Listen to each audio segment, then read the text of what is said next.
चला तर मग थेट मुळाशी जाऊया. आज आपण एका अशा ऐतिहासिक घटनेचा मागोवा घेणार आहोत जी जगातील सर्वात थरारक आणि अचंबित करणाऱ्या सुटकेपैकी एक मानली जाते. आजच्या या सादरीकरणात आपण छत्रपती शिवाजी महाराजांच्या आग्र्याहून सुटकेचा संपूर्ण घटनाक्रम आणि त्यामागची अफलातून रणनीती उलगडून पाहणार आहोत. हा इतिहास केवळ एका सुटकेचा नाही बरं का, तर तो एका प्रबळ इच्छाशक्तीचा आणि अफाट बुद्धिमत्तेचा आहे. कडक पहाऱ्यातून महाराज कसे निसटलेत, हाच तो मुख्य प्रश्न आहे ना, जो तत्कालीन मुघल साम्राज्य आणि आजच्या इतिहासकारांनाही थक्क करतो. विचार करा, आग्र्यासारखं अनोळखी शहर जिथे महाराजांची कोणतीही राजकीय किंवा लष्करी ताकद नाहीये आणि चारही बाजूंनी शत्रूचा कडक वेढा आहे, तिथून जिवंत परत येणं हे त्या काळात अक्षरशः अशक्यप्राय मानलं जात होतं. एका भयानक मृत्यूच्या छायेतून स्वराज्याचा हा सूर्य नेमका कसा बाहेर पडला हेच गूढ आपण आज सोडवणार आहोत. आता इथला हा विरोधाभास पहा, अत्यंत लक्षवेधी आहे.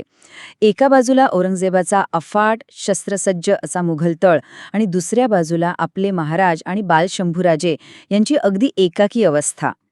महाराजांना नजरकैदेत ठेवण्यात आलं होतं आणि त्यांच्यावर फौलाद खान नावाच्या एका अत्यंत क्रूर आणि कडक अधिकाऱ्याचा तसंच हजारो सैनिकांचा पहारा होता. आग्र्यात महाराजांची किती गुदमरवणारी आणि कोंडी करणारी परिस्थिती होती हे यावरून अगदी सहज लक्षात येतं. म्हणजे श्वास घेण्यावरही जणू शत्रूची नजर होती. पण अशा भीषण परिस्थितीतून बाहेर पडण्यासाठी महाराजांनी काय केलं? त्यांनी शस्त्राचा नव्हे तर आपल्या तीक्ष्ण बुद्धीचा वापर केला. त्यांनी अचानक अत्यंत आजारी पडल्याचं सोंग घेतलं. हे एक उत्कृष्ट मानसिक युद्ध होतं. या एका खेळीमुळे औरंगजेब आणि त्याच्या पहारेकरांचं लक्ष थोडं विचलित झालं. त्यांना वाटलं आता महाराज काही फार काळ जगत नाहीत. आणि मित्रांनो, इथूनच महाराजांच्या या महान फसवणुकीची आणि ऐतिहासिक सुटकीची पहिली पायरी रचली गेली. ही संपूर्ण योजना कशी टप्प्याटप्प्याने राबवली गेली ते बघूया. पहिला टप्पा होता आजारी पडल्याचं नाटक करणं आणि प्रकृती सुधारण्यासाठी नवस बोलणं. दुसरा टप्पा रोजच्या रोज साधू संतांना, गरिबांना आणि वजिरांना मिठाईचे मोठे पेटारे पाठवणं. आता तिसरा टप्पा बघा. सुरुवातीला पहारेकरी हे पेटारे उघडून अगदी बारकाईने तपासून पाहायचे, पण रोजच्या सवरीमुळे आणि कंटाळ्यामुळे त्यांचा संशय कमी झाला, त्यांची सतर्कता अगदी बोठट झाली. आणि मग येतो चौथा टप्पा. याच निष्काळजीपणाचा फायदा घेत स्वतः पेटाऱ्यात बसून निसटणं. रोजच्या एका साध्या कृतीतून शत्रूची एवढी मोठी मानसिक अंधुक जागा कशी निर्माण केली हे यातून अगदी स्पष्ट होतं. बरं, सर्वात महत्त्वाचा मुद्दा म्हणजे ह्या सुटकेची वेळ. महाराजांनी निवडलेली वेळ अतिशय अचूक होती. तो दिवस होता 17 ऑगस्ट श्रावण वद्य नवमीचा. वार होता शुक्रवार, म्हणजेच जुम्मा. आता जुम्मा असल्यामुळे औरंगजेबाचा दरबार बंद असायचा आणि अनेक अधिकारी तसेच पहारेकरी नमाजासाठी गेल्यामुळे त्यांची संख्या आणि सतर्कता लक्षणीयरित्या कमी असायची. महाराजांनी प्रत्येक लहान तपशील किती अचूकपणे आखला होता हे यावरून सिद्ध होतं. आता आपण इथे थोडं थांबूया, कारण हा क्षण समजून घेणं अत्यंत गरजेचं आहे.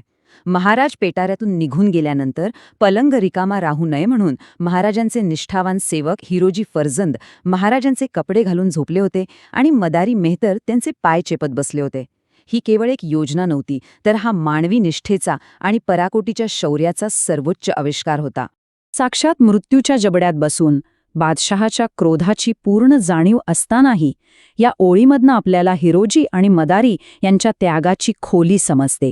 स्वतःच्या जीवाची पर्वा न करता केवळ महाराजांना सुरक्षित अंतर गाठण्यासाठी आवश्यक तो वेळ मिळावा यासाठी त्यांनी हे भयंकर धाडस केलं होतं. हिरोजींनी तर महाराजांच्या कडे असलेली अंगठी देखील घातली होती, जेणेकरून दुरून पाहणाऱ्या पहारेकरांना महाराजच झोपले आहेत असा हुबेहूब भास व्हावा. आता हा थरारक घटनाक्रम बघा, एखाद्या चित्रपटापेक्षा कमी नाहीये. पहिल्या तासात महाराज आणि शंभूराजे पेटाऱ्यातून सुखरूप बाहेर पडले. दुसऱ्या तासात जेव्हा महाराज पुरेशा सुरक्षित अंतरावर पोहोचले असतील याची खात्री झाली, तेव्हा हिरोजी आणि मदारी महाराजांचे डोके दुखत आहे, त्यांना त्रास देऊ नका असं सांगून अत्यंत शांतपणे पहारेकरांच्या देखत बाहेर पडले. आणि तिसऱ्या तासात जेव्हा फौलाद खानला संशय आला आणि त्याने आत जाऊन पाहिलं, तेव्हा काय? पलंग रिकामा होता. मुघल पहारेकरांना आपण फसवले गेलो आहोत हे समजेपर्यंत महाराज कोसो दूर निघून गेले होते. आणि हा आकडा 4 काय सांगतो? तर हा आकडा औरंगजेबाच्या रागाची आणि हतबलतेची साक्ष देतो. जेव्हा त्याला समजलं की शिवाजी महाराज निसटले आहेत, तेव्हा त्याला प्रचंड मोठा धक्का बसला. त्याने रागाच्या भरात चारी दिशांना आपले हजारो सैनिक महाराजांना शोधण्यासाठी आणि पकडण्यासाठी तातडीने रवाना केले. संपूर्ण आग्र्यात एकच खळबळ उडाली होती आणि सर्वत्र कडक नाकेबंदी करण्यात आली होती. आणि अशावेळी महाराज कोणत्याही संकटात कसे जुळवून घेत असत हे इथे अगदी उत्कृष्टपणे स्पष्ट होतं. पकडले जाण्याची शक्यता टाळण्यासाठी महाराजांनी चक्क आपली राजशाही दाढी आणि केस कापले, स्वतःच्या अंगाला राख फासली आणि एका सामान्य बैरागी किंवा संन्याशाचा वेश धारण केला. विचार करा, मुघल सैनिक एका राजाला शोधत होते आणि महाराज मात्र एका संन्याशाच्या रूपात त्यांच्या अगदी डोळ्यांसमोरून निसटत होते. आग्र्याहून मथुरेत पोहोचल्यानंतरची ही रणनीती पहा. महाराजांनी एक अत्यंत कठीण पण आवश्यक असा राजकीय निर्णय घेतला. लहान शंभूराजांना या खडतर प्रवासात सोबत नेणं अत्यंत धोक्याचं होतं. म्हणून त्यांनी बालशंभूराजांना मथुरेतच आपले विश्वासू कृष्णाजी त्रिमळ यांचे बंधू काशीपंत आणि विसाजीपंत यांच्याकडे सुरक्षित ठेवलं. एवढंच नाही तर शंभूराजांचं निधन झाल्याची खोटी अफवा पसरवली. यामुळे झालं काय तर औरंगजेबाचे गुप्तहेर पूर्णपणे गोंधळून गेले आणि ते चुकीच्या दिशेने तपास करू लागले. चला, आता हा प्रवास कसा पुढे जातो ते पाहूया. हा महाराजांचा परतीचा मार्ग होता. थेट दक्षिणेकडे न येता महाराज चक्क उलट्या दिशेने मथुराला गेले.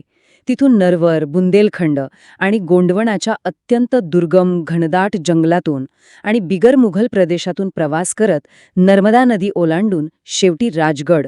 हा प्रवास अजिबात सोपा नव्हता, पण मुघल ठाणी मोठ्या खुबीनं टाळून अत्यंत कठीण परिस्थितीतून महाराजांनी हा प्रवास यशस्वीपणे पूर्ण केला. 20 हा आकडा स्वराज्यासाठी एका नवसंजीवनीचा होता. 20 नोव्हेंबर या दिवशी साक्षात मृत्यूच्या दाढेतून परत येऊन छत्रपती शिवाजी महाराज सुखरूप स्वराज्यात आपल्या राजधानीत म्हणजेच राजगडावर पोहोचले. आग्र्यापासून राजगडापर्यंतचा हा अशक्य वाटणारा प्रवास त्यांनी पूर्ण केला आणि स्वराज्यात तसंच जिजाऊ माऊसाहेबांच्या चेहऱ्यावर आनंदाची मोठी लाट उसळली. या एका घटनेने मुघल साम्राज्याच्या आणि विशेषतः औरंगजेबाच्या अहंकाराचा पूर्णपणे चुराडा केला. या सुटकेने स्वराज्याच्या उभारणीला अशी काही प्रचंड गती दिली जी नंतर कोणालाही थांबवता आली नाही. मराठ्यांच्या आत्मविश्वासाने गगनाला गवसणी घातली आणि संपूर्ण भारतवर्षाला हा स्पष्ट संदेश गेला की औरंगजेबाच्या सत्तेलाही उघडपणे आव्हान देणारा राजा सह्याद्रीत उभा आहे.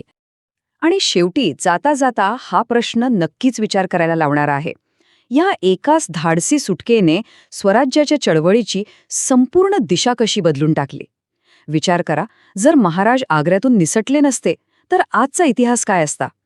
आजच्या या माहितीवरून आपल्याला नक्कीच विचार करायला भाग पाडला असेल आणि आपल्या या जाज्वल्य इतिहासाबद्दल आणखी जाणून घेण्याची उत्सुकता निर्माण झाली असेल. यातून आपण अचूक नियोजन, संयम आणि ध्येयनिष्ठा हे गुण नक्कीच शिकू शकतो.